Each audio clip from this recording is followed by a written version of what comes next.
ജോസിൽ, ഏറെ സങ്കടത്തോടെ ഒരു നാട് ബിന്ദുവിന് വിട നൽകുന്നതാണ് നമുക്കവിടെ കാണാൻ കഴിയുന്നത്.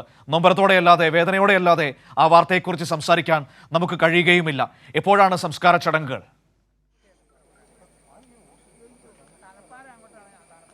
മനു, നേരത്തെ 11 മണിക്ക് സംസ്കാര ചടങ്ങുകൾ ആരംഭിക്കും എന്നാണ് പറഞ്ഞിരുന്നത്. എന്നാൽ അത് ഇപ്പോൾ നമുക്കറിയാം, ഇടമുറിയാതെ ആളുകൾ ഇപ്പോൾ ഇവിടേക്ക് ഒഴുകിയെത്തിക്കൊണ്ടിരിക്കുകയാണ്. അതുകൊണ്ട് തന്നെ 12 മണിക്ക് ശേഷമാണ് സംസ്കാര ചടങ്ങുകൾ എന്ന രീതിയിലേക്കാണ് ഇപ്പോൾ പോകുന്നത്. നമുക്കറിയാം, ഇന്നലെ വളരെ സങ്കടകരമായ ഒരു സംഭവം ഉണ്ടാകുന്നു. അതിനെ തുടർന്ന് ഇവിടെ പൊതുദർശനത്തിനായി ബിന്ദുവിൻ്റെ മൃതശരീരം എത്തിച്ചപ്പോൾ തന്നെ നിരവധി ആളുകളാണ് ഇവിടേക്ക് ഒഴുകിയെത്തിയത്.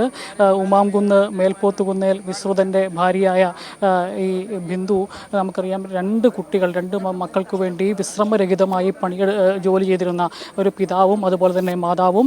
പിതാവ് ഒരു നിർമ്മാണ തൊഴിലാളിയാണ്, മേസ്ത്രിയായൊക്കെ ജോലി ചെയ്യുന്നു. ഒപ്പം തന്നെ ഈ അമ്മ ബിന്ദു നിരന്തരം ഒരു വസ്ത്രവ്യാപാര സ്ഥാപനത്തിൽ ജോലി ചെയ്ത് 2 മക്കൾക്കും ഉന്നത വിദ്യാഭ്യാസം നൽകുന്നതിനു വേണ്ടി വിശ്രമരഹിതരായി പണിയെടുത്തവരാണ് 2 പേരും. അതിൽ ബിന്ദുവാണ് ഇപ്പോൾ യാത്രയായിരിക്കുന്നത്. ഇപ്പോൾ മകനെയാണെങ്കിൽ പഠിപ്പിച്ച് ഒരു സിവിൽ എഞ്ചിനീയറായി കഴിഞ്ഞ മാസമാണ് ഈ മകൻ ജോലിക്ക് കയറിയത്, നവനീത് ജോലിക്ക് കയറിയത്. എൻ്റെ ഒപ്പം തന്നെ ഈ മകൾ നവമി ആന്ധ്രയിലെ അപ്പോളോ നഴ്സിംഗ് കോളേജിൽ BSc നഴ്സിംഗിന് പഠിച്ചുകൊണ്ടിരിക്കുകയായിരുന്നു. അതിനിടയിലാണ് ഇത്തരത്തിലൊരു രോഗം, അതായത് കഴുത്തിന് നിരന്തരമായി വേദന ഉണ്ടാകുന്നു. ആ വേദനയെ ഉണ്ടായതിനെ തുടർന്ന് ഈ തലയോലപ്പറമ്പിലും അതുപോലെ തന്നെ കോട്ടയം ജില്ലയിലുള്ള വിവിധ സ്വകാര്യ ആശുപത്രികളിൽ നിരന്തരമായി ചികിത്സ നൽകിയെങ്കിലും അത് ഒന്നും ഫലിക്കാതെ വന്നതിനെ തുടർന്നാണ് വിദഗ്ധ ചികിത്സയ്ക്കായി ഈ കേരളത്തിലെ തന്നെ ഏറ്റവും പ്രധാനപ്പെട്ട ഹോസ്പിറ്റലായ കോട്ടയം മെഡിക്കൽ കോളേജിലേക്ക് ചികിത്സയ്ക്കായി എത്തിയത്. അതുമായി ബന്ധപ്പെട്ട് ഈ ട്രോമ കെയറിൽ നിരന്തരമായ പരിശോധനകൾ നടന്നുകൊണ്ടിരിക്കുക, സർജറിയൊക്കെ തീരുമാനിക്കുന്ന ഒരു ഘട്ടത്തിലേക്ക് എത്തിയപ്പോഴാണ് ഇത്തരത്തിലൊരു അപകടം ഈ കുടുംബത്തെ തേടിയെത്തുന്നത്.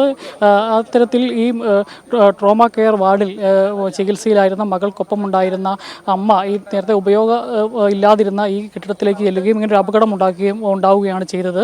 പക്ഷേ ഈ വാർത്ത വന്നത് മുതൽ നമുക്കറിയാം, കേരളത്തിലെ മാധ്യമങ്ങൾ അതുപോലെ തന്നെ പ്രതിപക്ഷം അതിനെ രാഷ്ട്രീയ ആയുധമായി ഉപയോഗിക്കാൻ വേണ്ടിയുള്ള ശ്രമമാണ് നടത്തിയതെന്ന് നമ്മൾ കണ്ടതാണ്.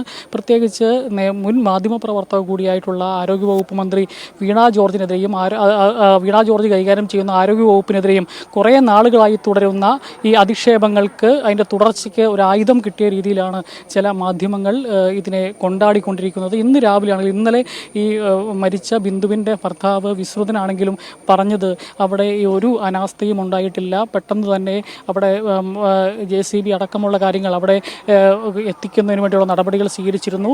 അവിടെയുള്ള ചില തടസ്സങ്ങൾ, ചുറ്റിനും കെട്ടിടങ്ങൾ ഉണ്ടായിരുന്നു, അതിൻ്റെ ഭിത്തി അടക്കം പൊളിച്ചുകൊണ്ടാണ് അവിടേക്ക് ഈ JCB അടക്കമുള്ള കാര്യങ്ങൾ, ഹിറ്റാച്ചി അടക്കം കൊണ്ടുവന്നത്. അതിനൊന്നും വീഴ്ച ഉണ്ടായിട്ടില്ല ഇന്നലെ പറഞ്ഞത്. അത് പക്ഷേ ഒരു മാധ്യമങ്ങളും പിന്നീട് കൊടുത്തില്ല. ആ സമയത്ത് ലൈവിൽ പോയപ്പോഴല്ലാണ്ട് അത് കൊടുത്തില്ല. പക്ഷേ ഇന്ന് രാവിലെ 6 മണി മുതൽ ഈ വീട്ടിൽ കേന്ദ്രീകരിച്ച് ചെയ്യുന്ന പണി എന്ന് പറഞ്ഞാൽ, ആ കുടുംബത്തോട് നട്ടാൽ കിളുക്കാത്ത രീതിയിലുള്ള നുണകൾ ചോദിച്ചുകൊണ്ടേയിരിക്കുക, പ്രകോപിപ്പിച്ചുകൊണ്ടേയിരിക്കുക. അതാണ് ഞങ്ങൾ ഇവിടെ കണ്ടുകൊണ്ടിരുന്നത്. ചോദിക്കുന്നത്, ഈ ഉപയോഗരഹിതമായ കെട്ടിടത്തിലേക്ക്, കയറാൻ അനുവാദമില്ലാത്ത കെട്ടിടത്തിലേക്ക് കയറിപ്പോയി അപകടം വിളിച്ചു വരുത്തിയതാണെന്ന് സർക്കാരും മന്ത്രിയും പറയുന്നുണ്ടല്ലോ എന്നൊക്കെ ചോദിച്ച്, സ്വാഭാവികമായിട്ടും ഇത്തരത്തിലൊരു അപകടം നടന്ന് ഭാര്യ നഷ്ടപ്പെട്ടിരിക്കുന്ന ഒരു ഭർത്താവിനോട് അത്തരം ചോദ്യങ്ങൾ ചോദിച്ചാൽ സ്വാഭാവികമായും അദ്ദേഹം പ്രവർത്തനമാണ് ആ നടക്കുന്നതെന്ന് പൊതുസമൂഹം തീരുമാനിക്കട്ടെ. ജോസിൽ,